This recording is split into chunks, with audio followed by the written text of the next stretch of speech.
Everyone hits a bump in the road. What do you do with it? Be inspired as we explore the ways people experience, navigate, and manage the ups and downs and twists and turns in this road trip called life. Welcome to another episode of Bump in the Road. The basic podcast is always free. We also have a premium subscription called Bump 2 that lets you listen in on extended behind-the-scenes conversations with our guests. Check it out at www.bumpintheroad.us. Steve Gamlin is a storyteller. He describes himself as a survivor of several radio stations, 2.5 perfectly packed parachute jumps, and an afternoon hitting golf balls under a power line in a thunderstorm. He says, "That which doesn't kill me gives me a great story to share with my audience." And today, Steve shares some of his stories and some of his wisdom as well. Steve, welcome to Bump in the Road. If you would, tell us your story. Thank you, Pat. Very happy to be here. Well, for me, it all started when I was 11 years old. I wanted to be a radio DJ, a stand-up comedian, an author of my own books, and a teacher of people, but not in a classroom. And I'm now 56 years old. That's a lot more candles on the cake. I have managed to enjoy every single one of these things, several of which I'm still doing now. But they were all the seeds, the steps, the bricks, and the foundation of everything I've done. And yes, I did manage to crash and burn and find a few bumps and some dumpster-sized potholes in the road on the way. Well, tell us the tale of some of these dumpster-sized potholes. Well, the first thing I did out of my list was at age 24, at the urging of a friend who believed in me more than I did at the time, got into the radio industry. And I enjoyed a 10-year radio career, during which I worked about 15 years worth of hours, absolutely burnt myself into the ground, was not eating well, was not sleeping enough, was stressed out beyond the maximum that I felt was capable of. And I walked away. I made a very, very rash decision when I heard that this group of radio stations I was working at might be sold because the owner was going through a divorce, and the old wiring in my head said, this has already happened to you twice. First station got sold 2 years in, you got fired. Second station got sold 3 years after that, you got fired. And here I was exhausted, burned out, and heard that we might be sold. And I just dove out without a plan. And I blew up my radio career, went through a divorce, and at age 35 was tens of thousands of dollars in debt and had to crawl back home and live with family. Completely broken and mad at myself for doing all this. And that was the first big pothole. And out of that, just like the friend who'd reached out to me and asked, "Hey, why didn't you ever follow your dream of being on the radio?" I just started working with a life coach. I was his first client. He had just gotten his certificate and he was test driving on me. And on a hot August day in 2003, I decided with $3 in my pocket to take out all my frustrations on a bucket of golf balls at a local mini golf place that had a driving range. And I'm one of the world's worst golfers. So I went to the farthest tee box on the property, right up against the netting, the safety fence, so the trucks at the business next door wouldn't get dented. And I was underneath these big steel-towered power lines, and a thunderstorm came through. So I stood there for an hour, barefoot in the wet grass, under power lines, in a thunderstorm, even holding up the club at one point, just looking at the storm going, "Go ahead, I dare you. Take me out. Go ahead, give it your best shot." I hit my whole bucket and the buckets of two gentlemen who had run from the storm and not come back. And at the end of that hour, I could barely lift my arms. I got to my car, opened my door, the rain stopped and the sun came out, and I just started laughing. And it was the most positive I had been all week, just laughing at how silly that all was. Well, the next day, my life coach asks, "How was your week?" And I told him the story of that hour. I mean, it was very self-deprecating, but it was hysterically funny. And when he stopped laughing, he asked, "Have you ever thought of being a motivational speaker or a stand-up comedian? I think you'd be really good at both." And he never knew what my goals were when I was 11 years old. 2 weeks later, I was in my first comedy class.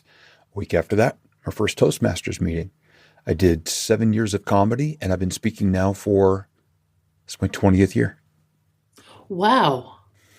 That's incredible. Talk to me a little bit about your speaking career and how that evolved. It started off just in Toastmasters.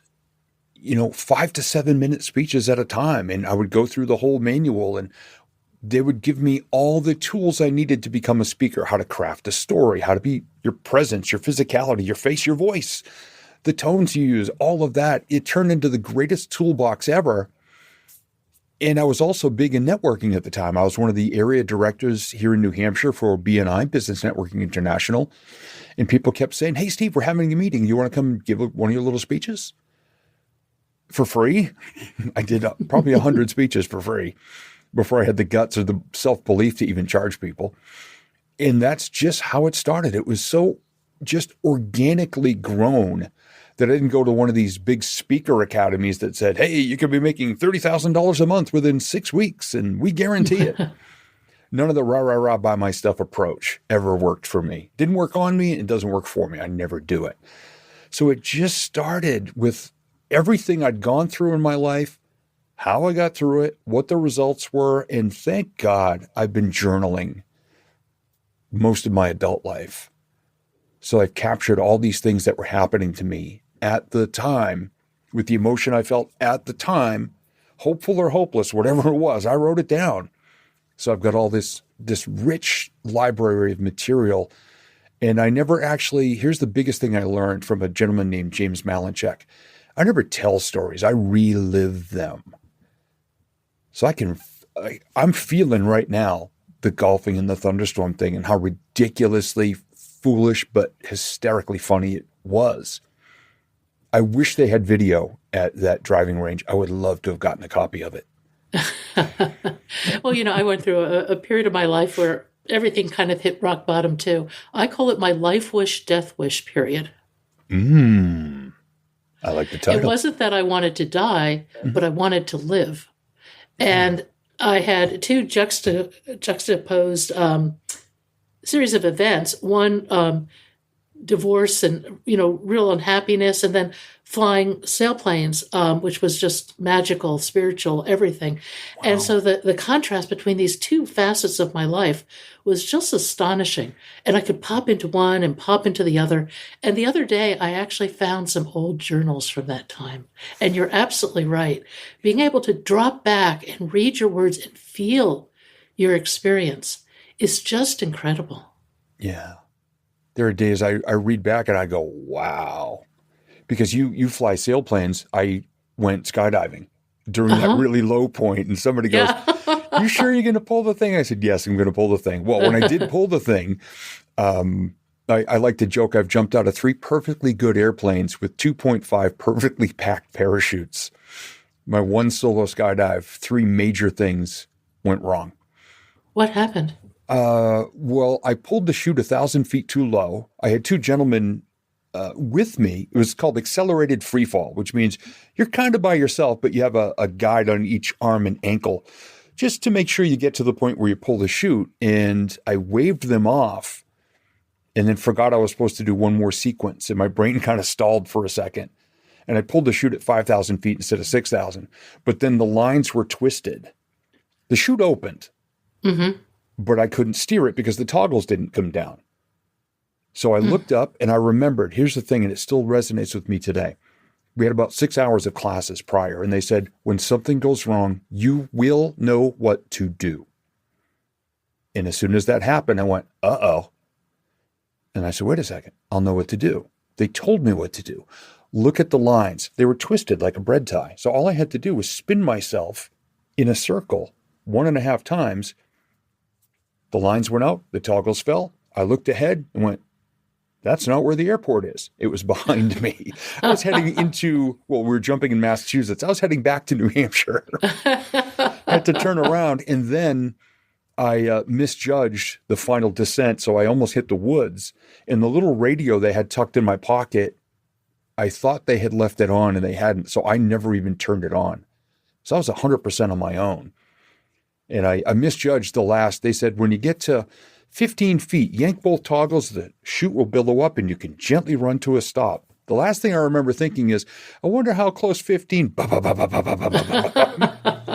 a pond on a stone. I just, across the ground. I mean, it was so joyful of an experience. I go, the only way I could have screwed this jump up anymore is if I dove out of the plane and went up. I messed up every single phase of it and survived it. And was that your last jump? It was, yeah. Yeah, it tweaked me a little bit. I'm actually I used to be 6'2". I'm now 6'1.5", which I blame on that jump, which is way sexier than saying I may have osteoporosis. Absolutely. It makes for a better story. What did you take away from skydiving? How peaceful it is when there's absolutely no noise, no electronics, nobody bothering you. From when you pull the chute, which is, generally around between 6,000 and 5,000 feet, all the way to the ground, all you hear is the rustling of the edge of the parachute flaps. And that's all you hear. And the sky is gorgeous. And the ground looks just like it does in the movies when you first jump out, like a patchwork of colors and textures. And it's absolutely the most peaceful time I think I've ever spent on this earth. That could get really addictive. Yeah. I'll go back and do it again. Will your expectations be different when you go back? I will ask them, how high can I pull the chute? Because I just want to coast for a long time in silence. And they'll say between 6,000 and 5,000 feet. Because, you got to follow the rules. Is that above ground or absolute altitude? 5,000 to 6,000 that above the ground? Above ground level of their airport, yes. Yeah. Oh, I'll do it again at some point. But until then, I relive that over and over and over. And I can close my eyes and I'm still there. And it's amazing. That's really meaningful, I think. I think if you're fortunate enough to have one of these really transcendent experiences of peace, of connection, and I think they tend to occur in nature. And that involves a certain amount of humility, if you will, because we are so small compared to this vast, big world. I think if you're lucky enough to have one of those experiences, it lives within you forever. Yeah. I love that it's there. And I keep it alive by talking about it. I mean, I had actually a competition speech at Toastmasters that was that story. And it was called You'll Know What to Do. And I had a ball delivering it. Oh, I bet. Yeah. So you'll know what to do. What are you doing now?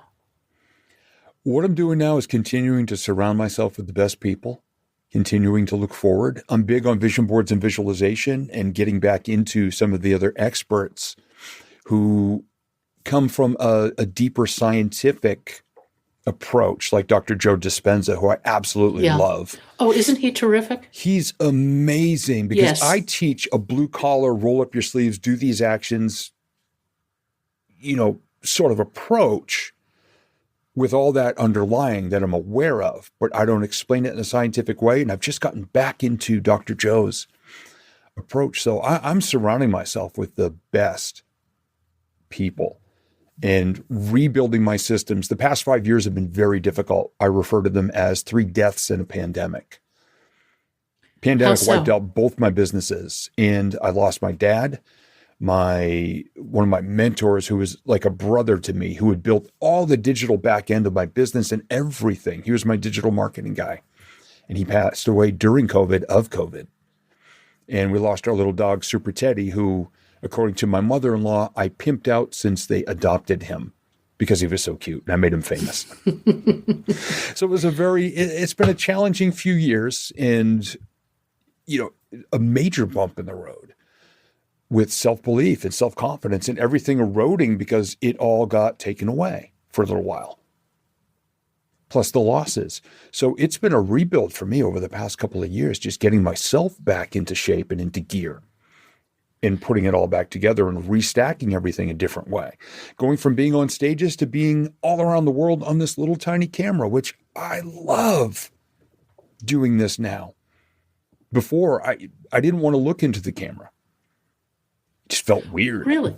Yeah. It takes getting used to. I know when I started doing Zoom meetings, probably back around 2012 or so, it was pretty early on, and I hated being on camera.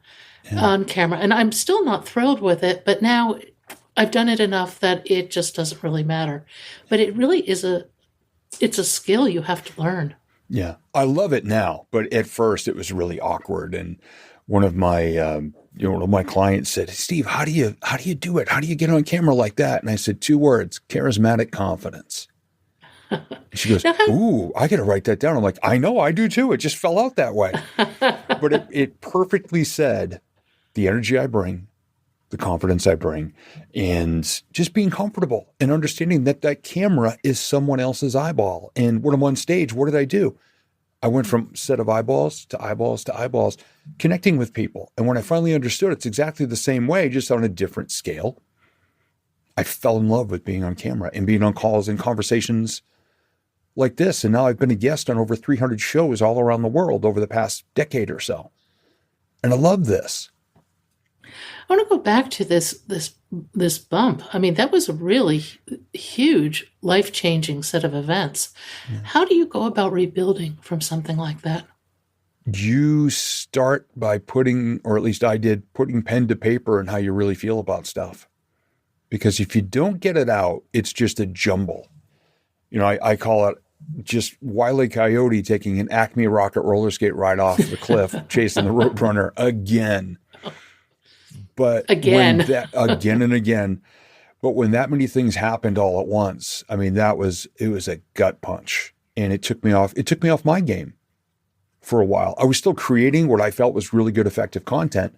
But when I look back, I could see the topics. What I was creating was to help me, first of all. And I always appreciate, I'm honored when people say, Steve, how did you know I needed that today? And I always say the same answer. Well, I woke up and I needed it. So I thought maybe, if I share it, maybe it'll help somebody else out too. I think that's so true. I mean, we're all so much alike. I mean, our life experiences, they're experiential and they're emotional. Mm. And when you get down to it, we all have the same set of emotions. The experiences will be different. How we react might be a little bit different, but how we feel is the same. Mm-hmm. I think everyone has felt, isolation, joy, sadness, all those sorts of things. And I think that that's a way that we really can relate is through those emotional connections. But it's hard. I think they're stymied in this world where there's so much noise around us. The Instagram perfect lives and just a constant bombardment of just societal noise, signifying nothing, as they say. Yeah, and there's a lot of, I equate it to energy. There's a lot of plus signs and minus signs out there. And I believe there's actually more good news in the world than bad, but isn't the bad news so darn loud and gets amplified and gets echoed and gets shared and gets screamed about and all the drama and chaos? And people ask me, Steve, do you ever have a bad day? I'm like, I have plenty of bad days. What do? I say, well, I turn off all things electronic and I never watch the news. I'm aware of what's going on in the world, but I don't need to drown in it. Yeah, I stopped watching TV more than a decade ago, one of the best things I've ever done. Yeah. And I always joke that I live in my happy bubble. And I work hard to maintain that happy bubble. People with good energy can come in, they can visit, they can stay a while, whatever. But I'm very conscious of keeping negativity and criticism and negative energy out of my life. And I think it's a choice you can make. Oh, absolutely. Boundaries are something that I didn't set up for a long, long time. I was a yes person. I was a pathological rescuer of the damaged, and I was a people pleaser. So anybody was welcome. You got problems? Come on in. They're my problems now. And then when they were feeling good about themselves, they'd walk away, but I'm like still there holding the problems and the negative energy. And I finally said, it's really important to set boundaries. And the two most important words, honor yourself.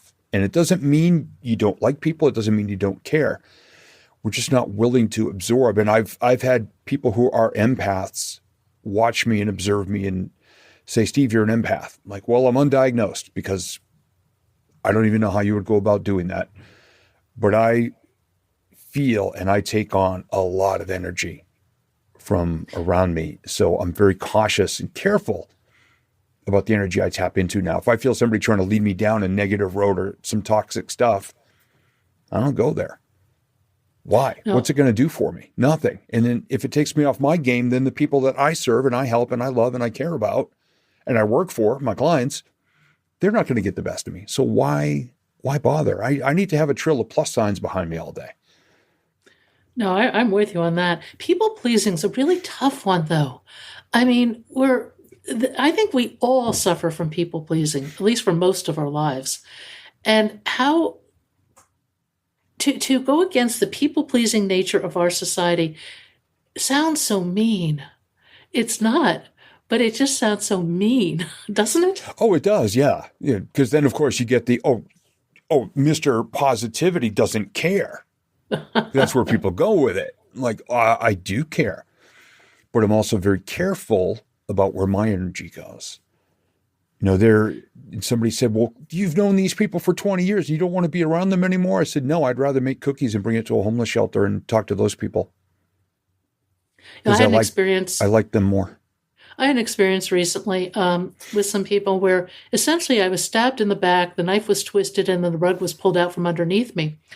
And I was very upset. And what really got to me was my reaction, that I was so angry and upset. And I had to look at myself. Why am I so upset? Yes, it was a terrible thing this person did, but you know what? They did it unconsciously. They don't even realize they treat people that way. So it was an interesting experience. It threw me off my game for a bit because I was hurt. I lost a whole social network as a result of this, but I made the decision to leave because I did not want that energy in my life, and it was not going to change. Somebody who's not conscious of their behavior is not going to change it. Yep. But those you said something great decisions. there. We reacting and responding is on us. Yes, absolutely. How we do that to anything. And I played the victim for a long time when people were like that. Oh, they did this to me. They did this. But like you just said, these people do it subconsciously. It's just their wiring. They're not doing it on purpose. It's just who they are. And it's up to us to understand that and just say, well, okay, I don't want to be around that anymore. And when I was in my 20s, late 20s, I was on the radio, locally famous here in New Hampshire. I could go anywhere and people knew who I was. I don't mean that in an ego way. I just mean that I was in this amazing job that made my name recognizable. And I had fun for a living. And my grandfather said, when you make it to 40 or 50, if you can count your real friends on one hand, the really good people, you'll be doing pretty good. And I would say, Pepe, he was on the French side. So Pepe, thousands of people that I know and thousands of friends. He goes, you just wait. And he was right. He was absolutely right. I think my real friends I could probably count on one hand right now. And one of them has been my friend for 38 years. Wow. And I think that if you can fill up a full handful of friends, you're doing pretty well. Yeah. Yeah. Oh, he was right. Yeah. What do you take from this life journey that we're all on? Are there some basic things we should all try to integrate into our lives? The number one thing for me, and this powers me every day, is actually something that very same grandfather never said the words for, but he lived them. Leave at least one situation a day better than you find it. Oh, that's really nice. Yeah. If there was a storm in your neighborhood and a branch came down and broke a picket on your fence and he was driving by, whether or not you were home, he'd go to his house, get his stubby little pencil, his little tape measure, go measure it, go to his workshop, build a picket for your fence, go put it on. If he had the same color paint as your fence, he would paint it for you. And you would never know that Al Dion had been there. He didn't do it for recognition. Every day, if he saw an opportunity to help someone to leave a situation better, he would just do it because it was the right thing to do. So I suggest that. And then what I suggest for us internally is to write down, if it's at the end of the day, your favorite moment from that day. Conversation you had, a person you got to meet, maybe an act of kindness that someone did for you or you got to do for someone else, something beautiful you saw that day. And then the next morning, reread it to start your next day. See, I write my gratitudes in the morning. I write down my favorite 3 moments from the previous day. And that's the fuel that I use to start up my new day. I relive those moments with a great big smile in my gratitude journal. Been doing it over 12 years. So it's leave a situation better, And then what are you thankful for that day? A lot of times they're the same thing. But I think if we do that on a daily basis, it tends to quiet the noise a little bit and we focus on the better stuff. Well, it goes to the idea of a gratitude practice, Mm-hmm. which something I'm a really big proponent of because it forces you in a very nice, easy way to be on the positive side, not the negative, to see the glass as half full and refillable every day too. Yeah. And I think that that's really important. Yep. Yep. And some people push back on me. I said, there's something to be grateful for every day. And then, of course, there's the people who just love to take the air out of our tires. And they'll say, well, Steve, what about the day your dad died? What were you grateful for that day? I said, I can show you the actual journal entry the next morning. What were Early you October of grateful for? 2018. I was grateful that he stayed breathing long enough for me to get there. I was grateful that myself, my sister, and our stepmom were there with him. And I was grateful that his favorite TV show at that time of day, which is The Price is Right, was playing when he passed because we were sitting there laughing, watching it. I mean, we knew he was going to pass that day. But it happened during his favorite part of the show. The showcase showdown is when he stopped breathing. So my sister and I still have this joke because one of the contestants was going to win a trip to Croatia. So my sister and I, when we're thinking about our dad and we want to have a laugh, we go, we still don't know who won the trip to Croatia. That's something I'm grateful for. That on the worst day of my life, those positive things that I'm glad I was there. I'm glad who I was there with. And I'm glad we had something that we can laugh and remember my dad by. Those were my entries the morning after he passed away. Thank you for listening. I hope you'll support this podcast by becoming a Bump 2 subscriber. Buy us a cup of coffee. It's your support that makes this podcast and website possible. I hope you found something in today's podcast that inspires you along your own life's path, because sometimes a bump in the road is actually a portal into a more conscious and meaningful life.